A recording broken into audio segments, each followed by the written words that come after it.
নমস্কার বন্ধুরা, সবাইকে স্বাগত জানাই আওয়ার চ্যানেল জিয়া জবা ভ্লগ। আজকে আমি ছোট একটি ভ্লগ করছি, মিনি ভ্লগ। যে ভ্লগে আপনাদের দেখাবো যে কাল মহাশিবরাত্রি।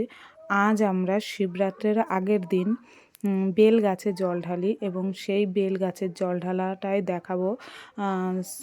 বেল গাছটায় আজকে এবার আমরা জল ঢালতে যেতে পারবো না, কারণ সেই বেল গাছটায় যে বাড়িটা আছে সেই বাড়িতে কাল ওষুধ আছে, যার জন্য সেই বাড়িতে অশুচ, তাই জল ঢালতে যেতে পারবো না। তাই আমরা নিজেরা ঘট স্থাপন করে সেখানেই জল ঢালবো বাবার নাম করে।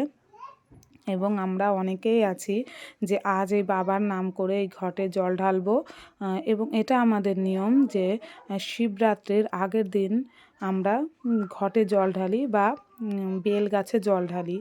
এবং আমাদের উপসী আছে, আমরা মোট 12 জন উপসী আছি। আর এক এক করে এখানে আমরা আজ জল ঢালবো এবং বাবার ঘটে আমরা পুজো করব। আমরা এক এক করে বাবার ঘটে জল ঢালছি এবং পুজো করছি। এই পুজো আমাদের এটা অনেক দিন ধরেই আমরা এটা করে আসছি এবং এবারও তাই করছি। আমরা বাবার ঘটে জল ঢালবো কাল মহাশিবরাত্রি। আশা করি আপনারাও যাবেন মন্দিরে, কেউ বা বাড়িতে বাবার নামে জল ঢালবেন, পুজো করবেন। এই মহাশিবরাত্রিটা আমরা এখানে খুবই মানে আনন্দ করি এবং উপভোগ করি। জল ঢালবো আমরা সবাই। কাল আমরা মন্দিরে যাব জল ঢালতে এবং এখানেও আমরা জল ঢালবো। এখানে বাবার লিঙ্গ স্থাপন করব এবং এখানে আমরা শিবলিঙ্গ স্থাপন করে সেখানে জল ঢালবো, পুজো করব। তা আগের দিনই আমরা ঘট স্থাপন করি এবং জল ঢালি। চলে এসেছে আমাদের দুটো ছোট্ট ছোট্ট উপসী, যারাও বাবার নামে আছে এবং তারাও আমাদের মতন পুজো করছে।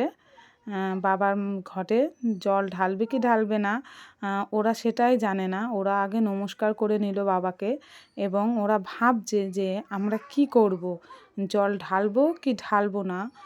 ওরা সেটাই ভেবে পাচ্ছিল না এবং ওরা জল ঢালেনি, ওরা উঠে এসেছে, ওরা জল দেবে না।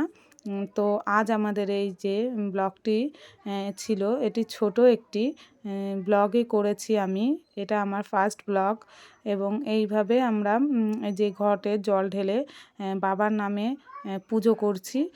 তো আশা করি আপনাদের ভালো লেগেছে। যদি ভালো লেগে থাকে তো আমাদেরকে জানাবেন।